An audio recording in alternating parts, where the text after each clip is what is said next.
Hey guys, Allie Washburn here, and joining me today is my cat Shy, who is going to be helping us talk about 3 good ways to kick stage fright in the rump and just feel relaxed and comfortable when you're on stage performing or whatever you're doing, just to feel confident and comfortable on stage. And yeah, so let's dive into the first tip. Okay, this might sound really basic, but it really is what happens when you're on stage and when you're having adrenaline is your body actually starts basically tightening up, and that means conserving oxygen, which basically means you're taking fewer breaths, which isn't good in general, and really it's just really important when you relax it. So this one is widely known as, you want to, when you're up there, you don't want to look at the whole audience. You want to just say it to one person, probably your mom that's sitting in the front row with the camera going, "You got this, honey." Okay, is that just my mom? Maybe it's just my mom. So one thing you can do is, speak to one person or sing to one person. And that, I have to say, like, that is good in its way, but what happens, whether we mean for it to happen or not, is we can feel like our face is relaxed. We can feel like we're doing good. We're just singing to you. But what it can look like is our face really shows what we're thinking. Even you can even be a really well-trained actor and still have this happen, is basically your face kind of goes back into resting face when you get relaxed. And you'll just laser focus in on one person, and what will happen is if you'll be singing and then you just stare at them intensely. And I've been in the audience's place, and it's kind of uncomfortable for them, and also it'll feel really weird when you realize that you've been doing that, because then you got to recover from doing this to be like, keep going or keep talking or whatever, keep singing, keep playing. It'll just be really hard to recover from that. So don't do that, actually. What can really help is before you get on stage to perform, is to be up there, and this can be even before the audience gets there. It actually works better if the audience before the audience gets there, is if you look at the far wall. So if you're standing on stage and you focus on one spot on the wall and you find that spot and you just say, okay, when I'm on stage, I'm gonna be talking to that spot.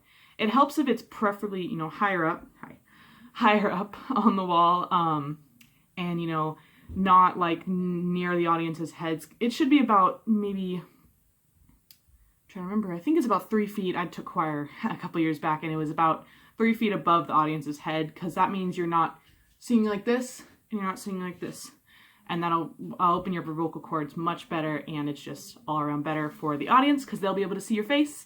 And you can also put like a poster or something on the back there, nothing really distracting, because you don't want to be like, what did I write there? Don't have it be super distracting. Just something to catch your eye so you can see it and you focus on it and you're not staring intensely at one person, because that's just kind of weird. So, yeah, let's go to the last tip. Okay, so this is my last one, and let's say you've practiced backstage, you've got all ready, you've been breathing, you've focused, you're toned into what you're doing, and then you get on stage and somebody forgets their cue. One of your strings break, your voice cracks, a baby starts screaming in the back of the room, and all of a sudden you're just thrown off. It'll happen. I've had that happen to me, and oh my word, there is nothing like that sinking feeling in your stomach when you realize this wasn't supposed to happen. I think one of the key things we can just keep in mind, though, is, you're gonna survive. It's not the end of the world. Do not panic. Keep it in your head and, just keep going. It's really hard, I can definitely say that, but it really helps if, something like that happens, you just keep going. What can happen a lot is when you're getting ready for your show, or maybe you're practicing your song, you're getting your voice all warmed up, you're working on your lines backstage, you can get into a groove, and you just kind of, you hear yourself doing it, and okay, this is how it's supposed to sound, this is the way it's supposed to sound, and I know when my cues are and what I'm supposed to say, But sometimes you can get on stage and maybe you say a line and the audience laughs, or somebody says their line at the wrong part, or maybe you're singing and then you realize you kind of like messed up on part of the fingering on the guitar or something. And then you realize, you know, that's not the way it's supposed to sound, and just throws off that whole groove. So it'll happen, but it can really help to not get into that groove if you practice with interruptions happening. It's really weird, but it can really help if you have sounds and background noise happening while you're working on your lines or your song, because it keeps you from getting into that groove and getting stuck and not being able to adjust if needed.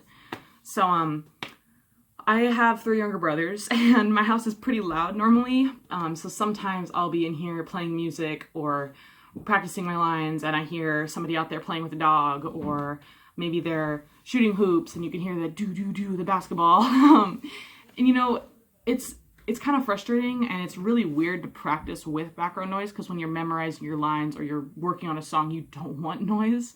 But it can really help when you're working on something for a show, just to have those random little interruptions, just to have those variants in the sound, so then when you're going, you won't freak out the minute something happens.